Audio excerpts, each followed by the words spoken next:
इंद्रदेव, इंद्रदेव,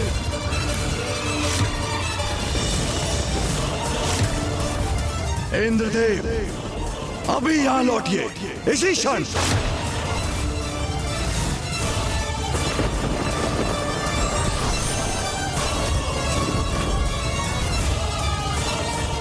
महादेव, वो मैं इतना दुस्साहस कैसे किया आपने? स्पष्ट कहा था मैंने, हिंसा का प्रयोग करा भी नहीं करेंगे आप। तब आपने किस अधिकार से राजा दिवोदास पर आक्रमण करने का दुस्साहस किया? महादेव, मुझसे बहुत बड़ी भूल हुई है। वो मैं बस!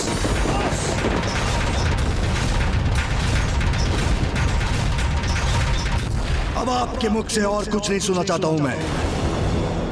जब मैंने राजा दिवोदास को वचन देकर अपनी इच्छा से काशी का परित्याग किया था, तब आप किस अधिकार से उन पर वार करने के लिए प्रस्तुत हो गए? आपको अपने इस दोष का भीषण दंड भुगतना ही होगा।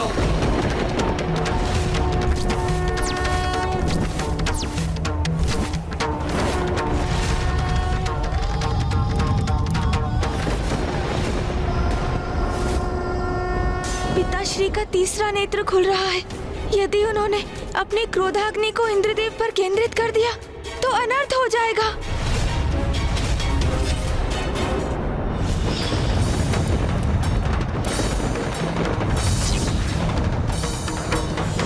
पूर्व में एक बार महादेव की क्रोधाग्नि का सामना कर भस्म होते होते बचा हूं, किंतु इस बार प्रतीत होता है मैं नहीं बच पाऊंगा। पिताश्री, कृपया करके शांत हो जाइए।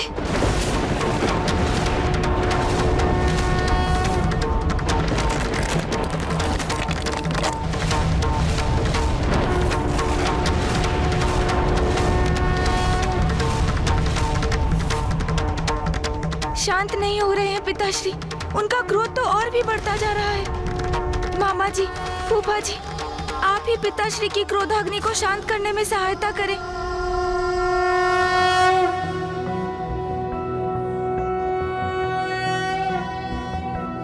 नागेन्द्रहाराय त्रिलोचनाय भस्मांगरागाय महेश्वराय नित्याय शुद्धाय दिगंबराय तस्मै नकाराय नमः शिवाय। मंदाकिनी सलिल चंदन चर्चिताय नंदीश्वर प्रमथनाथ महेश्वराय मंदार पुष्प बहु पुष्प सुपूजिताय तस्मै मकाराय नमः शिवाय।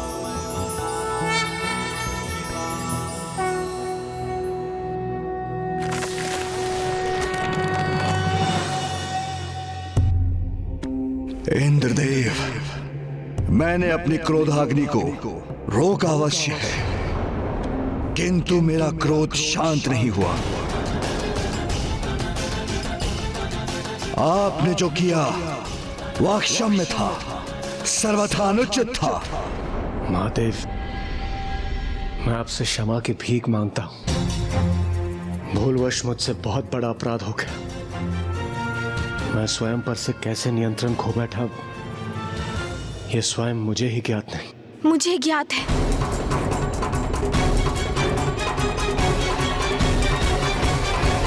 पिताश्री, इंद्रदेव ने जो भी किया वो क्षम्य तो नहीं, किंतु वो स्वयं पर नियंत्रण क्यों खो बैठे, उसका कारण ज्ञात है मुझे। ऐसा क्या कारण हो सकता है गणेश कि इंद्रदेव परिणाम का विचार किए बिना मेरे आदेश का उल्लंघन करने के लिए प्रेरित हो गए? उनकी असुरक्षा का भाव पिताश्री।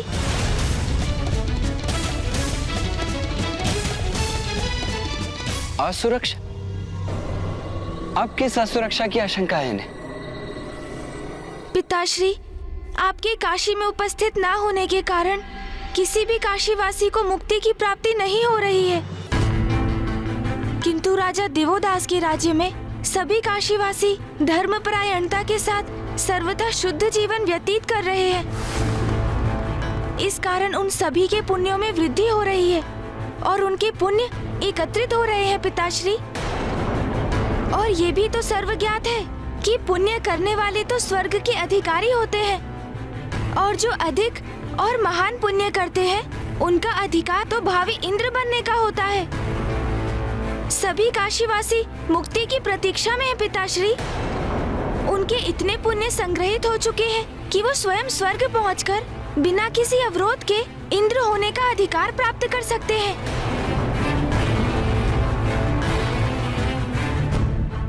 अभी तो हमारे मध्य एक ही इंद्रदेव है, किंतु अति शीघ्र अनेकों इंद्रदेव प्रस्तुत हो जाएंगे। एक ही सिंहासन के अनेकों प्रत्याशी, और तब मौलिक इंद्रदेव का कोई मूल्य नहीं रहेगा। अपने पद की गरिमा खोने का भय ही देवराज इंद्र के क्रोध का कारण बना, जो राजा दिवोदास पर फूटने ही जा रहा था, क्योंकि उन्हीं के कारण अब इंद्रदेव का पद संकट में है। प्रथम पूज्य गणेश जी सर्वथा उचित कह रहे हैं महादेव। मेरी शंका ही मेरे क्रोध में परिवर्तित हो गई। इंद्रदेव, ये कैसा कृत्य व्यवहार है आपका? आप इतने स्वार्थी कैसे हो सकते हैं? क्या आपके पद और सिंहासन के अतिरिक्त और कुछ भी महत्वपूर्ण नहीं रहा आपके लिए?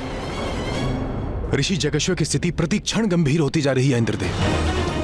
यदि उन्हें शीघ्र महादेव के दर्शन प्राप्त नहीं हुए तो अपने प्राण त्याग देंगे और हम सभी ब्राह्मण हत्या के महापाप के भागीदार होंगे।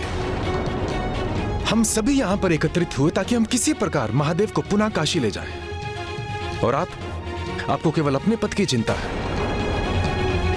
जो हुआ सो हुआ, अब उस पर विचार करने का क्या लाभ? हमारी समस्या तो अभी भी यथावत है। कोई समाधान नहीं खोज पाए हैं हम अभी तक। मेरे पास इस समस्या का एक हल है। यदि आप त्रिदेव सहमत हो तो मैं काशी जाऊं?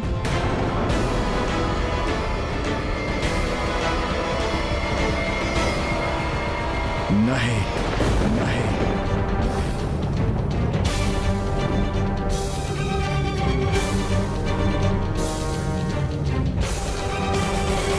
यदि मैं धृष्टता कर रहा हूं तो मुझे क्षमा कीजिए पिताश्री, किंतु हमें आपके काशी लौटने का कोई ना कोई उपाय तो करना ही होगा, क्योंकि काशी को आपकी आवश्यकता है, आपके भक्तों को आपकी आवश्यकता है। महर्षि जगेश्वर आपके दर्शन के लिए व्याकुल है और माँ बड़ी ही अधीरता से आपकी प्रतीक्षा कर रही है पिताश्री।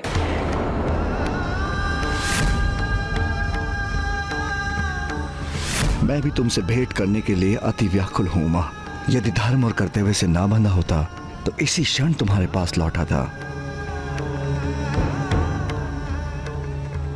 सूर्यदेव, यदि मैं आपको काशी जाने की अनुमति दूं तो आप किस युक्ति का प्रयोग करेंगे? महादेव, इस समय काशी के जन साधुता और धर्म परायणता के मार्ग पर है और यही आपके काशी लौटने में बाधक है, क्योंकि जब तक वहां सदा धर्म का पालन होता रहेगा, वहां की यथास्थिति में किसी भी परिवर्तन की कोई आवश्यकता नहीं होगी। फिर आपका क्या सुझाव है सूर्यदेव? प्रथम पूज्य गणेश जी, काशी की प्रजा कितनी भी धर्मनिष्ठ क्यों ना हो, किंतु वहां कभी भी धर्म का उल्लंघन ना हो, ऐसा कैसे संभव है? कभी ना कभी किसी ना किसी से कोई भूल तो होती होगी। बस हमें उसी भूल का संधान करना है। भूल का संधान करना होगा हमें? हाँ महादेव, उसी भूल को आधार बनाकर हम राजा दिवोदास के शासन पर प्रश्न चिन्ह लगाकर उसे समाप्त कर सकते हैं। महादेव, मैं सूर्यदेव के सुझाव से सहमत हूं। काशी में आपके भक्तों की शांति के लिए, सृष्टि के उद्धार के लिए और आपके और देवी आदिशक्ति के संयोग के लिए केवल यही एक उपाय शेष है हमारे पास। और सूर्यदेव तो त्रिकालदर्शी हैं। यदि काशी में कोई अपने धर्म पथ से विमुख भी हुआ तो उन्हें अवश्य ज्ञात हो जाएगा, क्योंकि सूर्य सृष्टि के कण कण में विद्यमान है और उनकी किरणों से तो कोई भी अछूता नहीं रहा।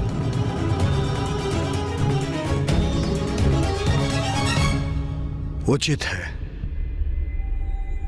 किंतु स्मरण रहे, जो भूल इंद्रदेव ने की वो पुनः ना हो।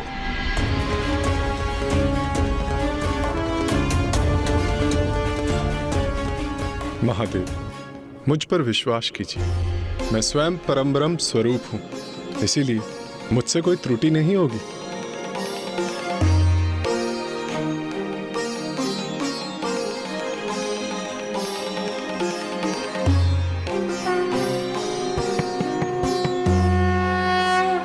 सूर्यदेव, अब तो सब आपके ही हाथों में है।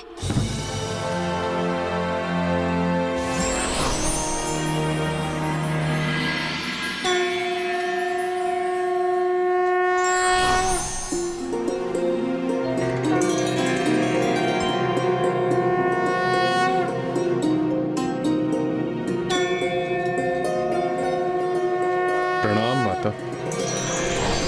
प्रणाम सूर्यदेव।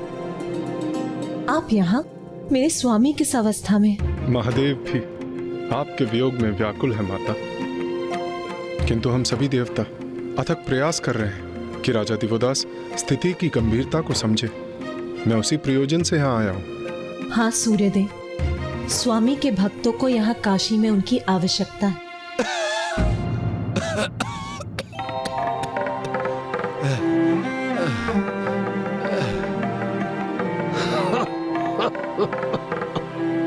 ओम नमः शिवाय, ओम नमः शिवाय। कितना कठोर हृदयहीन राजा दिवोदास का।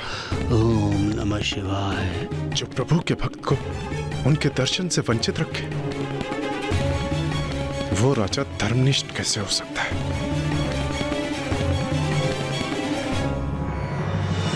माता, ये मेरा दृढ़ निश्चय है। मैं कोई भी उपाय करूंगा, किंतु अपने उद्देश्य में अवश्य सफल होऊंगा। मैं राजा दिवोदास की नगरी में अधर्म और उनके दोहरे चरित्र के स्वांग को उद्घाटित करके रहूंगा।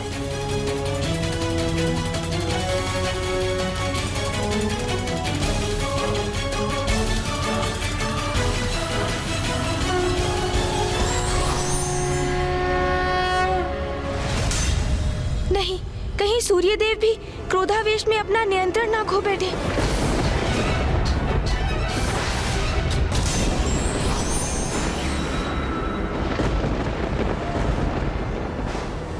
तो सूर्यदेव ने साधारण जनों की वेशभूषा धारण की है ताकि वो आम जनों के मध्य घुल मिल सके। कुछ नहीं छिपेगा मेरी दृष्टि से। यहाँ के कण कण के प्रत्येक क्रियाकलाप पर अपनी दृष्टि बनाकर रखूंगा मैं, और मुझे विश्वास है शीघ्र ही तुम्हारे इस धर्मोचित राज्य में कोई ना कोई त्रुटि तो अवश्य ढूंढ लूंगा। तुम बस प्रतीक्षा करो।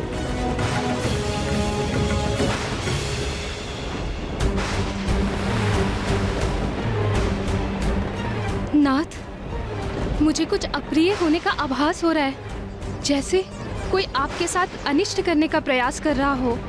इतने वर्षों में इस प्रकार के काले घने मेघ, उनकी भयंकर गड़गड़ाहट और आकाश में विद्युत की रेखाएं कभी नहीं देखी। एक क्षण के लिए तो ऐसा प्रतीत हुआ जैसे स्वयं इंद्रदेव का आगमन हुआ हो काशी में और वो हम पर आक्रमण कर रहे हों।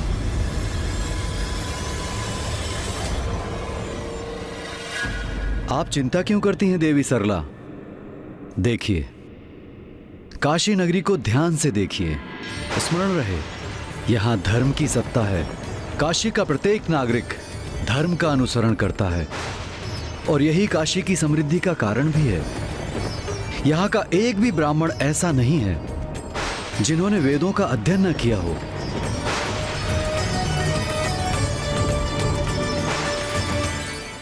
जो भी हो, जैसे भी हो, दोषहीन प्रतीत होने वाली इस काशी में कोई ना कोई खोट तो अवश्य ढूंढ लूंगा।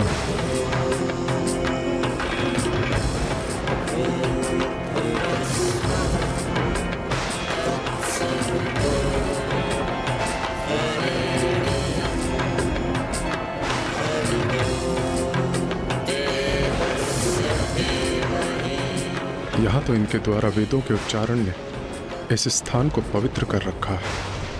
मुझे अधर्म की खोज के लिए अन्यत्र स्थान पर जाना होगा।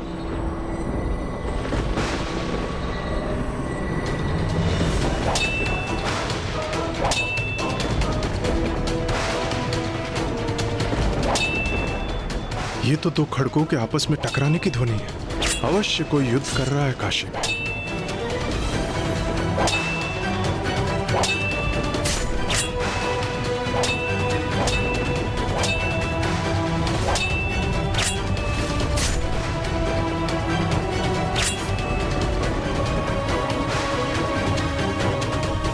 प्रतीत होता है सूर्यदेव ने वो भूल अवश्य ढूंढ ही ली है।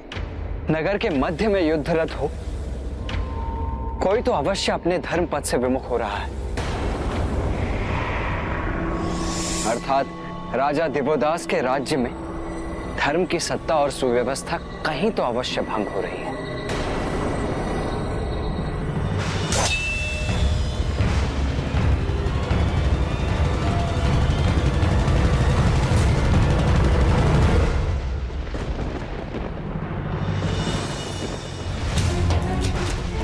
आज का हमारा अभ्यास यही समाप्त होता है, कल हम पुनः मिलेंगे।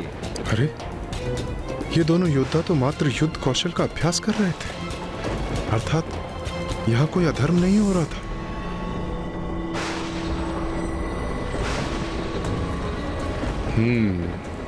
क्रय विक्रय स्थल, अर्थात यहाँ कपट की सर्वाधिक संभावना है।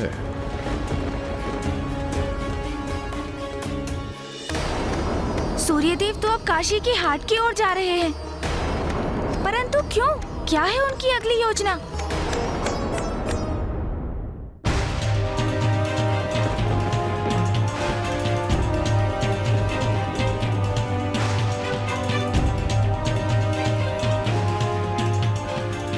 ये आपके रुद्राक्ष 2 स्वर्ण मुद्राएं। उचित है। मेरी पत्नी पूजा के लिए इनकी माला बनाने के लिए बहुत इच्छुक है।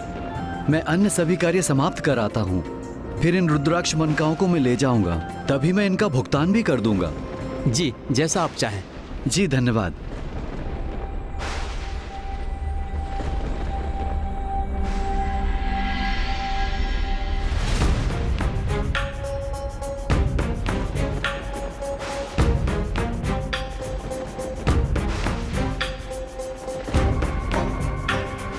व्यापारी जी कहिए। इन रुद्राक्ष मनकाओं का क्या मूल्य है? मैं इनका विक्रय कर चुका हूँ। तो क्या हुआ? क्या तुम्हारे ग्राहक ने इसका मूल्य चुका दिया? नहीं, किंतु वो शीघ्र ही इसे लेकर जाएंगे। मैं उन्हें अपने शब्द दे चुका हूँ। हाँ हाँ, मैंने देखा।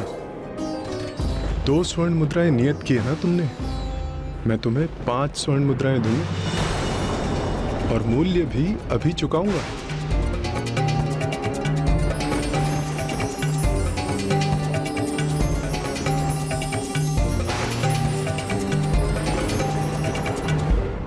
सूर्यदेव, आप वहाँ रुद्राक्ष का व्यापार क्यों कर रहे हैं? रुद्राक्ष स्वर्ण से बड़ा कब और कैसे हो गया? ये सूर्यदेव क्या कर रहे हैं? पुत्र गणेश, उस व्यापारी ने मौखिक रूप से समझौता कर उन मनकाओं का विक्रय उस व्यक्ति को कर दिया है। अब सूर्यदेव अधिक धन देकर वही मनका उससे वापस प्राप्त करना चाहते हैं। अर्थात सूर्यदेव और स्वर्ण मुद्राएं प्रस्तुत कर उस व्यापारी को प्रलोभन दे रहे हैं। अर्थात सूर्यदेव ये प्रमाणित करने का प्रयास कर रहे हैं कि काशी नगरी में जो वास्तव में दिख रहा है वो सत्य नहीं, काशी जनों के मन में भी लोभ, लालच और पाप है।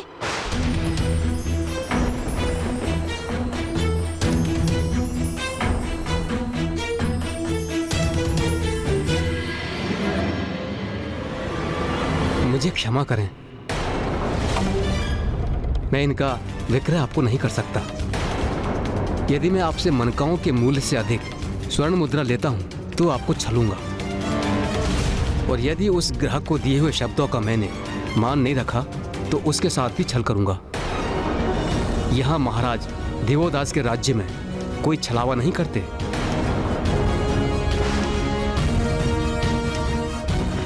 आश्चर्य, घोर आश्चर्य, इतनी सत्यता।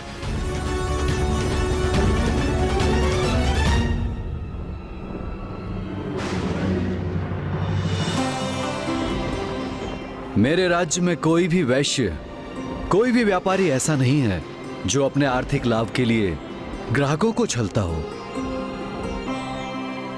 सूर्यदेव अधिक धन का प्रलोभन देकर भी उस व्यापारी के मन में लालच उत्पन्न नहीं कर सके।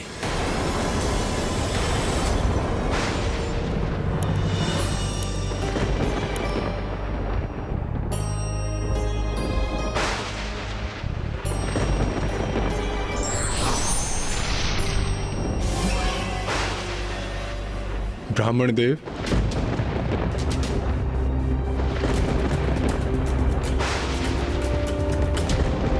आप तो कोई यात्री प्रतीत होते हैं। कहिए, मैं आपकी कैसी सहायता कर सकता हूँ? हाँ ब्राह्मण देवता, मैं एक यात्री हूँ। काशी के मार्ग में मेरा सभी धन लुट गया। कई दिवस से मैंने कोई भोजन भी नहीं किया और कुछ मोल लेने के लिए मेरे पास धन भी शेष नहीं। क्या आप मुझे अपना भोजन देकर मेरी सहायता करेंगे? किंतु मेरे पास तो मात्र इतना ही भोजन है। अंततः मुझे ऐसा प्राणी मिल ही गया जो आवश्यकता पड़ने पर समय पर उसकी सहायता नहीं करता। और जिस राज्य में किसी की सहायता समय पर ना हो, वो अधर्म पथ पर ही है। महादेव, आप चिंतित ना हो, आपको पुनः काशी लौटाने का मार्ग मिल गया मुझे। क्षमा कीजिएगा पथिक, आप भूख से इतने आकुल हैं, इतने क्लांत हैं, और मैं आपको उदर भर भोजन भी नहीं दे सकता। किंतु मेरे पास जितना भोजन है उतना ग्रहण कर मुझे कृतार्थ करें। आइए सज्जन, स्थान ग्रहण कीजिए।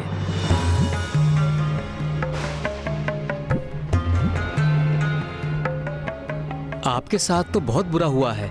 ये लीजिए, ये भोजन स्वीकार कीजिए।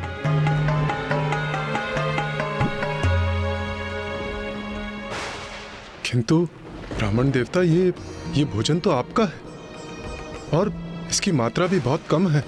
यदि मैं इसे ग्रहण कर लूंगा तो आप क्या खाएंगे? मेरे राज्य में कोई भी दरिद्र नहीं है, क्योंकि सभी का हृदय बहुत विशाल है। मेरी प्रजा में निस्वार्थ भाव की प्रभुता है। वो स्वयं से पूर्व अन्य जनों का विचार करते हैं। यदि उनके पास अधिक कुछ ना भी हो तो वो स्वयं से पूर्व किसी अन्य की आवश्यकता पूर्ण करने के लिए प्रस्तुत हो जाते हैं। महाराज दिवोदास के राज्य में कोई भी भूखा नहीं रहता है, क्योंकि प्रतिदिन वो राजभवन के द्वार निर्धनों और दरिद्रों के लिए खोल देते हैं और स्वयं भोजन परोसते हैं। आप मेरी चिंता छोड़कर भोजन ग्रहण कीजिए, मैं बाद में भोजन कर लूंगा।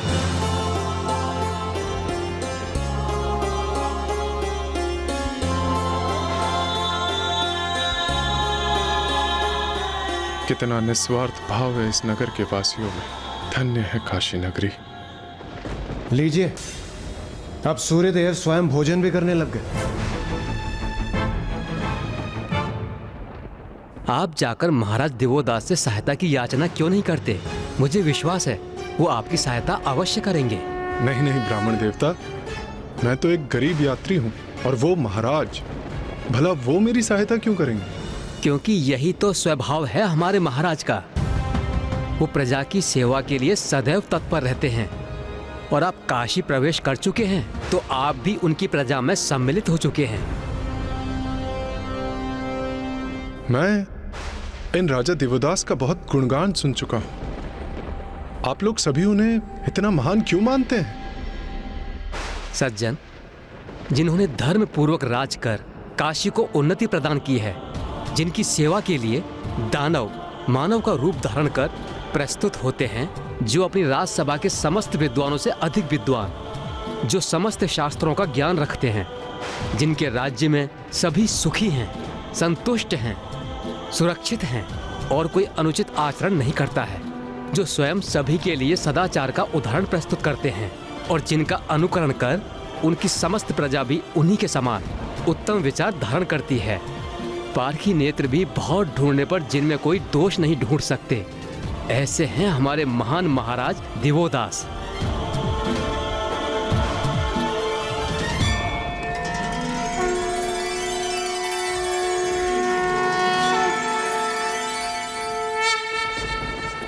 क्षमा करें सज्जन,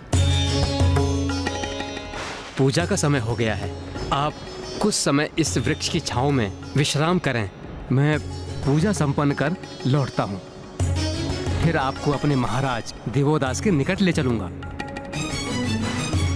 आज्ञा दीजिए।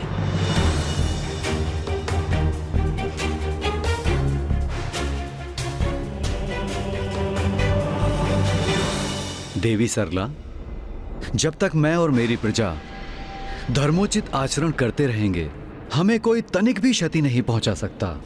इसलिए आपको किसी भी प्रकार की चिंता करने की आवश्यकता नहीं है।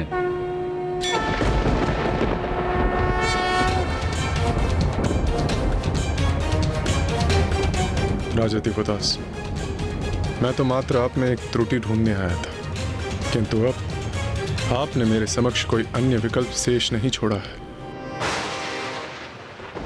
ये क्या कर रहे हैं सूर्यदेव? राजभवन की दिशा में क्यों जा रहे हैं? प्रतीत होता है सूर्यदेव भी अपनी असफलता के कारण क्रोधित हो रहे हैं। जो भी है उचित ही।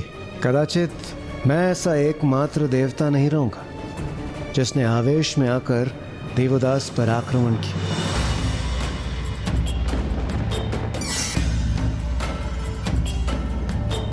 स्वस्ति न इंद्रो वृतश्रवाः स्वस्ति न पूषा विश्ववेदाः स्वस्ति नस्तारक्षो अरिष्टनेमिः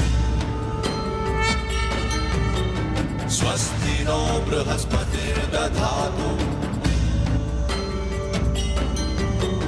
मानस्तोके गणयमान।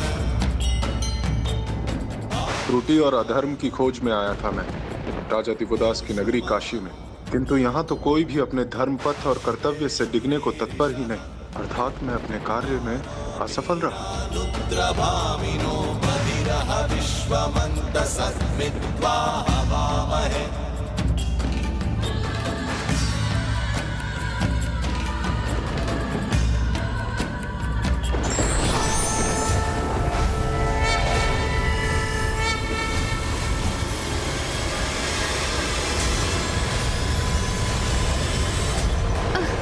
अरे सूर्यदेव ये क्या कर रहे हैं? उनके प्रकाश में इतनी वृद्धि क्यों हो रही है? गणेश, मुझे शंका हो रही है कि सूर्यदेव काशी में कोई भूल ढूंढने में असमर्थ होकर हताश हो रहे हैं और अब उनकी यह हताशा उनके क्रोध में परिवर्तित हो रही है। ये उचित नहीं हो रहा है गणेश। सूर्यदेव के भीतर कोई विचार तो अवश्य उत्पन्न हो रहा है, इसलिए वो इतनी तन्मयता से राजा दिवोदास के राजभवन को देख रहे हैं। वो जो भी हो, बस उनका क्रोध ना हो, क्योंकि इस बार यदि कोई भूल हुई तो पिताश्री के क्रोध को रोकना असंभव हो जाएगा।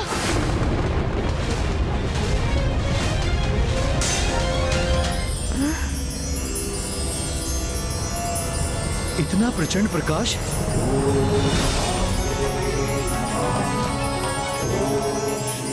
सूर्यदेव यहाँ? वो यहाँ क्यों आए हैं?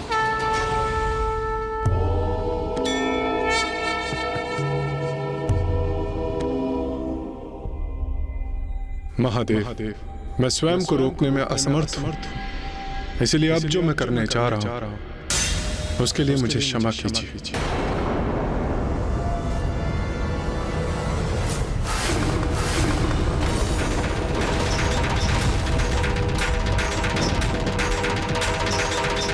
सूर्यदेव को रोकना होगा, निश्चित रूप से ये परीक्षा नहीं है। महाराज दिवोदास, मैं काशी से इतना प्रभावित कि मैं स्वयं इस पावन नगरी को अपना निवास बनाने जा रहा हूँ। इस पावन नगरी को अपना निवास बनाने जा रहा हूँ। इस पावन नगरी को अपना निवास बनाने जा रहा हूँ। इस पावन नगरी को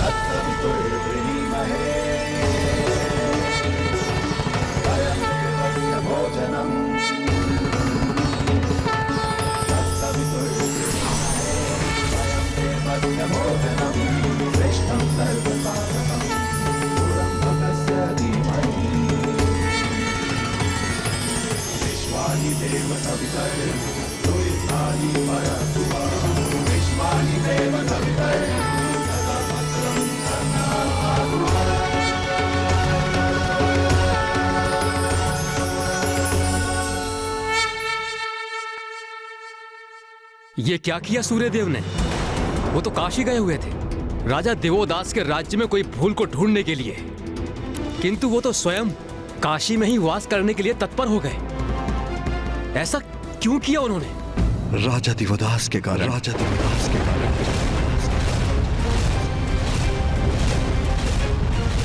राजा दिवोदास इतनी कुशलता से शासन कर रहे हैं कि ढूंढने पर भी सूर्यदेव को वहां कोई दोष नहीं दिखाई दिया। इसीलिए वो पावन काशी को अपना निवास बनाने से नहीं रोक सके। सूर्यदेव स्वयं को 12 भागों में विभक्त कर 12 कुंडों के रूप में वहीं स्थित हो गए हैं। सूर्यदेव जिन 12 रूपों में वहां स्थापित होंगे वो नाम होंगे लोलाल, लोलाल, उत्तराग, सांबादित्य, ध्रुपादित्य, मयूखादित्य, खगोलकादित्य, अरुणादित्य, वृद्धादित्य, वैमलादित्य, गंगादित्य एवं यमादित्य। लोलार कुंड की महिमा अद्भुत होगी। जो यहाँ सूर्य का ध्यान कर लाल चंदन का टीका कर लाल पुष्प अर्पित करेगा उसे गायत्री मंत्र के जाप का पुण्य प्राप्त होगा।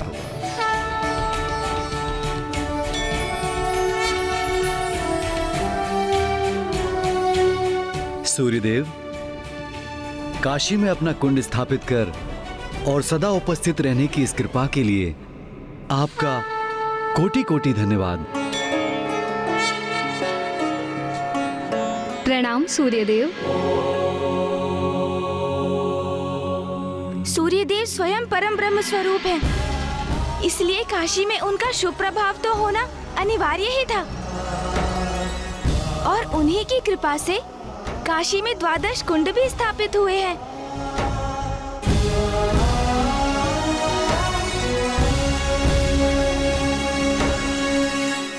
किंतु जो भी हो, हमारी समस्या तो अभी भी वहीं स्थिर है। समय बीतता जा रहा है। ऋषि जगेश्वी अभी भी अन्न जल का त्याग कर पिताश्री के दर्शन को आतुर है। महादेव, माँ भी पिताश्री के काशी लौटने की प्रतीक्षा में है। अब इस परिस्थिति का समाधान कैसे ढूंढे हम?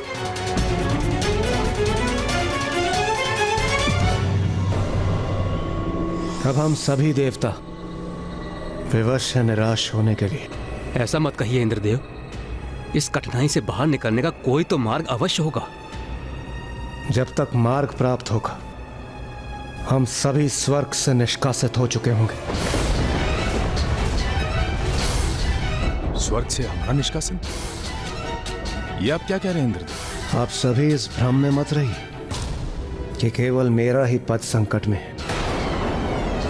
यदि पुण्य एकत्रित करने वाले सभी जीव इंद्र पद पर स्थापित हुए तो उनमें से कुछ निम्न पुण्य अर्जित करने वाले भावी अग्निदेव, वरुण देव, वायुदेव और सूर्यदेव भी कहलाएंगे। अर्थात महादेव का काशी में ना होना हम पर एक महान संकट का रूप लेकर मंडरा रहा है। किंतु अब हम करें तो करें क्या? आप स्वयं काशी गए थे तो महादेव के प्रकोप से भस्म होते होते रहे। अब सूर्यदेव काशी गए हैं तो उन्होंने काशी को ही अपना निवास बना लिया है।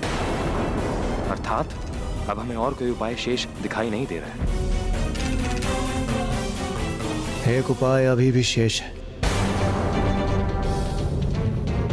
तो शीघ्र बताइए इंद्रदेव, क्या है वो? बताऊंगा, मैं अवश्य बताऊंगा, किंतु तब जब आप सभी मुझे वचन देंगे कि आप वही करेंगे जो मैं कहूंगा।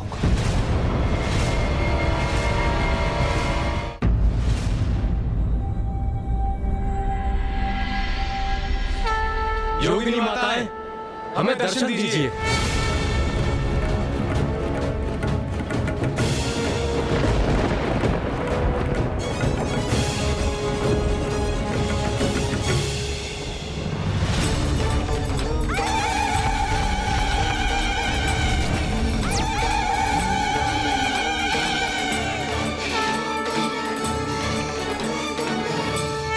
क्या चाहते हैं आप? क्यों आवाहन किया है हमारा? माताओं, आप सभी यहाँ हैं? किंतु ये उचित नहीं होता कि ऐसे समय में जब माता आदि शक्ति को आपकी सहायता की आवश्यकता है तो आप उनके साथ होती।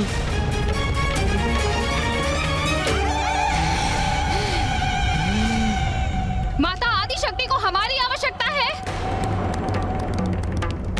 क्या अर्थ है इसका? बताइए हमें, क्या अर्थ है इसका? आप सभी माता आदि शक्ति के अंश हैं। वो इतने कष्ट और पीड़ा में, तथापि आप हम ही से पूछ रही कि हमने आपसे जो कहा उसका क्या अर्थ है? पहेलियां बुझाना बंद कीजिए देवगण। स्पष्ट बताइए, शीघ्र बताइए हमें, माता आदि शक्ति को कौन सी पीड़ा सता रही है? उचित है माता। माता आदि शक्ति दीर्घ काल से काशी में अकेली वास कर रही हैं और महादेव मंदार पर्वत पर, और उनके इस दुखद वियोग का कारण है राजा दिवोदास। और हम सभी देवता इस स्थिति को सुधारने में कुछ नहीं कर पा रहे हैं। हम सभी के लिए माता आदि शक्ति का कष्ट असहनीय है, इसलिए हम सब का आपसे अनुरोध है, अब आप ही कुछ कीजिए, अब आप ही कुछ कीजिए माता।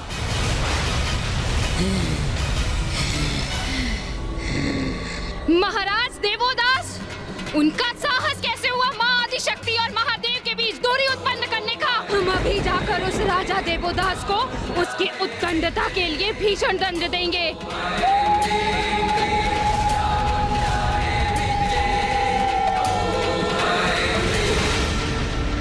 किंतु माता हमने तो योगिनी माताओं को यह बताया ही नहीं कि महादेव ने किसी भी प्रकार की हिंसा और अनुचित कृत्य के लिए सर्वथा मना किया है, कि काशी में किसी भी प्रकार की हिंसा को स्वीकार नहीं करेंगे।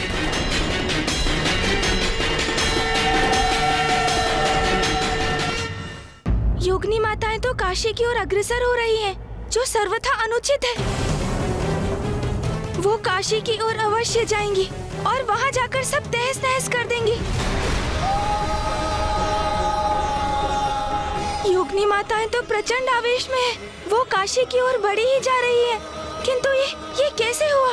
उन्हें वहाँ जाने के लिए प्रेरित किसने किया?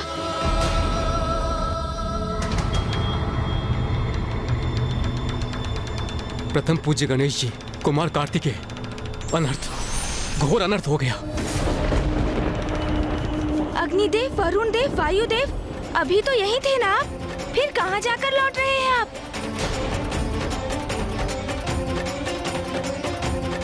पुत्र गणेश, देवताओं का यहाँ से अचानक प्रस्थान करना और पुनः चिंतित स्थिति में वापस लौटना, यही तुम्हारे प्रश्न का उत्तर है कि योगिनियों में रोष उत्पन्न करके उन्हें काशी जाने के लिए किसने प्रेरित किया।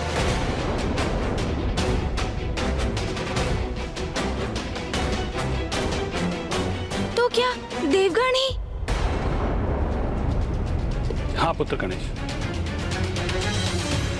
जब हम प्रस्तुत समस्या का समाधान ढूंढने में व्यस्त थे, तब इन सभी देवताओं ने स्वयं निर्णय ले लिया कि ये योगिनियों के पास जाके सहायता लेंगे।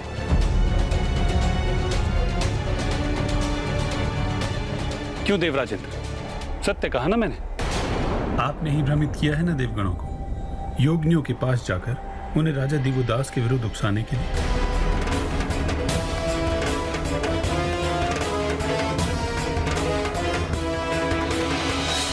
नारायण, मैं तो बस इस समस्या का समाधान ढूंढने का प्रयास कर रहा था। मुझे ज्ञात नहीं अग्निदेव, वायुदेव और वरुण देव ने योगिनी माताओं के साथ ऐसा क्या संवाद किया जिसकी वजह से वो इतनी कुपित हो गई। अच्छा इंद्रदेव, वहां हम गए तो अवश्य थे, किंतु ये सुझाव तो आपका ही था ना? शांत हो जाइए आप सभी देवगण, ये समय आरोप प्रत्यारोपण का नहीं है।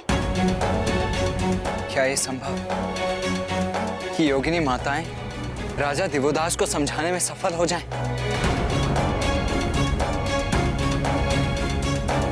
भैया, योगिनी माताएं क्रोध भरी हुंकार भर आगे बढ़ रही है। उन्हें देखकर ऐसा तो कदापि प्रतीत नहीं हो रहा जैसे वो किसी को कुछ भी समझाने की इच्छुक है। वो काशी पहुंचकर अपना क्रोध प्रदर्शन करेंगी, जिसका बहुत भीषण परिणाम होगा भैया।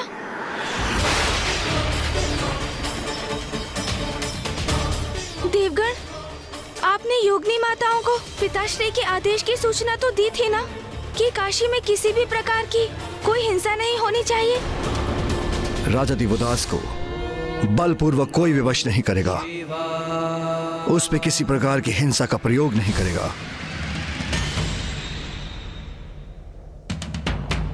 वो गणेश जी, इससे पूर्व कि हम उनसे कुछ कह पाते, वो काशी की ओर प्रस्थान कर गए।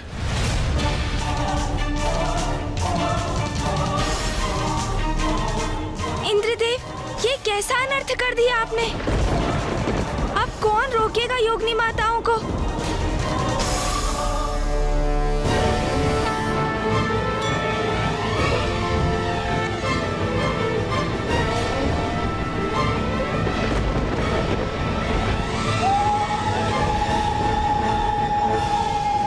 कष्ट में है, अपार कष्ट में है माता। उन राजा देवोदास के कारण चीर के रख देंगे हम राजा देवोदास को। एक तुच्छ राजा का इतना दुस्साहस कि माता और प्रभु के मध्य दूरी उत्पन्न करे।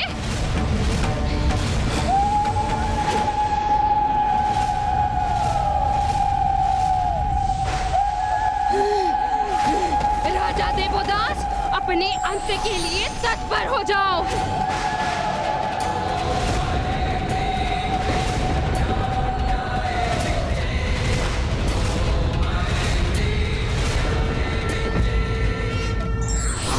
परिस्थिति को अपने पक्ष में करने के लिए हमें बल का नहीं, अपितु बुद्धि का प्रयोग कर विवेक से काम लेना चाहिए। धार्मिक वीडियो सबसे पहले देखने के लिए हमारे चैनल को सब्सक्राइब करें और बेल आइकन दबाएं।